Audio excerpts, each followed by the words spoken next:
en esa época proclamó el dogma de la Inmaculada Concepción. Además de eso, escribió el sílabo de errores, y los Estados Unidos inclusive rompieron relaciones diplomáticas con el Vaticano en el año 1867. Parecía que no iba a haber nunca relaciones buenas entre los protestantes y los católicos. Pero en ese contexto negativo, donde los protestantes y los católicos estaban separados y los protestantes no querían nada que ver con la Iglesia romana, Ellen G. de White escribió una profecía muy interesante. En el Conflicto de los Siglos, la página 498, dice ella lo siguiente: cuando las iglesias principales de los Estados Unidos, uniéndose en puntos comunes de doctrina, influyan sobre el Estado para que imponga los decretos y las instituciones de ellas, entonces la América protestante habrá formado una imagen de la jerarquía romana, y la inflicción de penas civiles contra los disidentes vendrá de por sí sola. Noten que aquí dice que la América protestante iba a ser una imagen de la jerarquía romana, uniendo al Estado con la Iglesia. Solamente tenemos que mirar hoy en las noticias para ver cómo se está cumpliendo esta predicción que parecía ser descabellada en los tiempos de Ellen G. de White.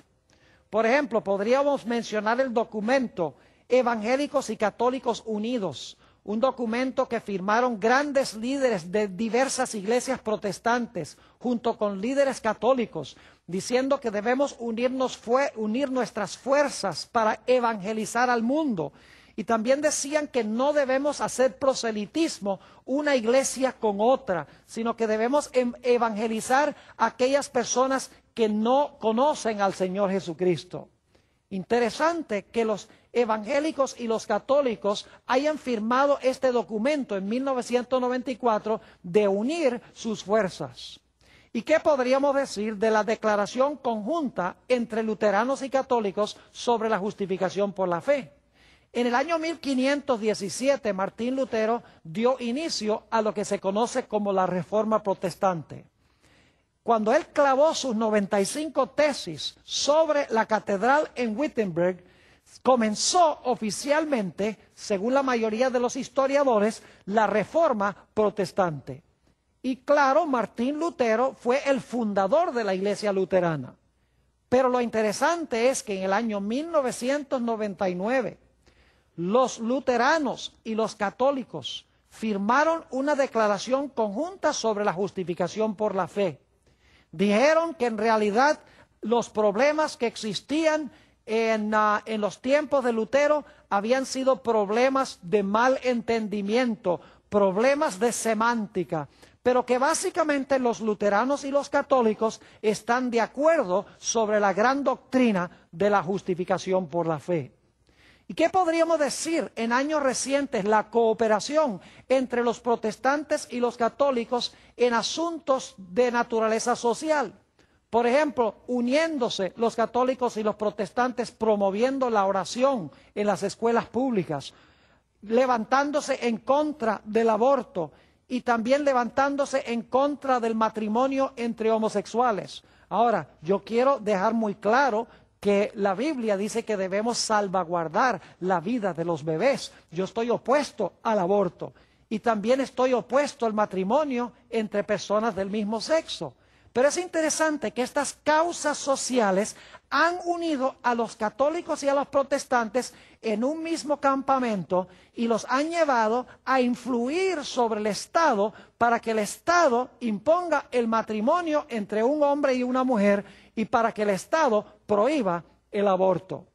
Es decir, que lo que parecía imposible en 1888, cuando escribió Ellen G. de White este asunto, se está cumpliendo delante de nuestros ojos hoy en día.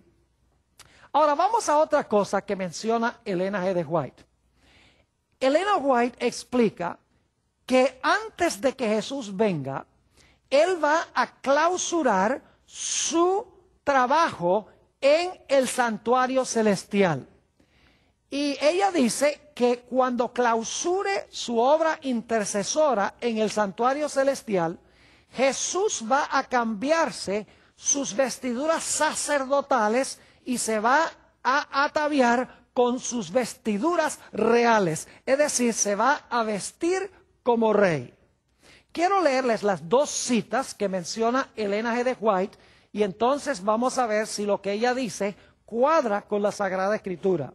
La primera cita la encontramos en El Conflicto de los Siglos, las páginas 671 y página 672. Dice ella lo siguiente: cuando Él abandone el santuario, las tinieblas envolverán a los habitantes de la tierra. Durante ese tiempo terrible, los justos deben vivir sin intercesor a la vista del Dios Santo. Es decir, que durante la gran tribulación, dice Elena G. de White, que el pueblo de Dios tendrá que vivir sin intercesor. Ahora, ella explica que el pueblo de Dios tendrá un protector. Dios los protegerá, porque si no, no sobreviviría nadie.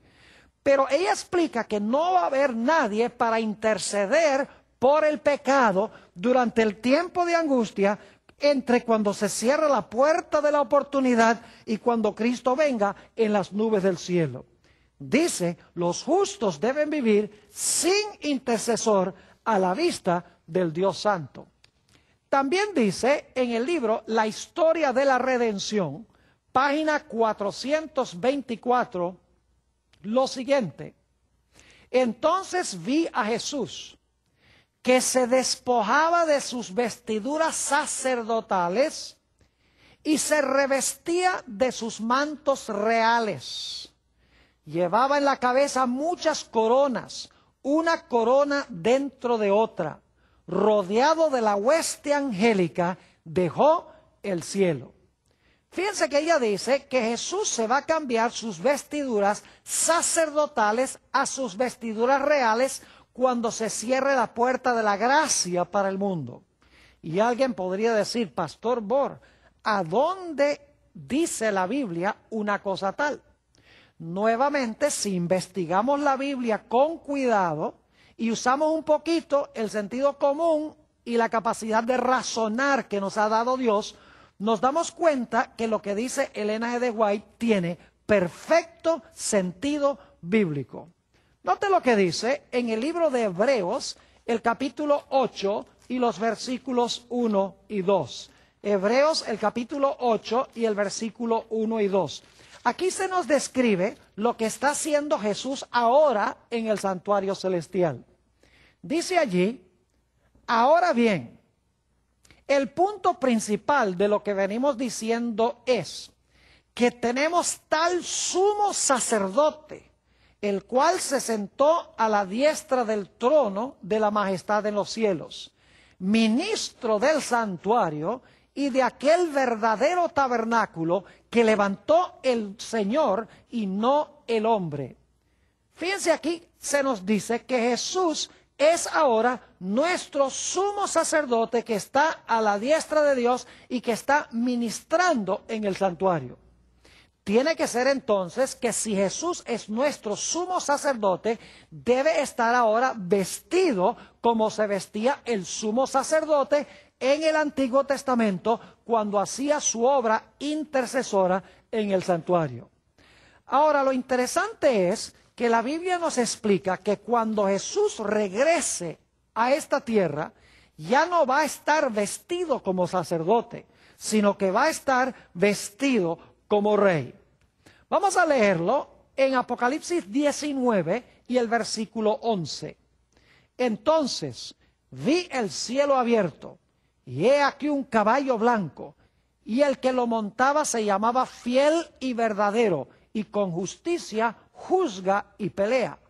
Sus ojos eran como llama de fuego, y había en su cabeza muchas diademas, y tenía un nombre escrito que ninguno conocía, sino él mismo.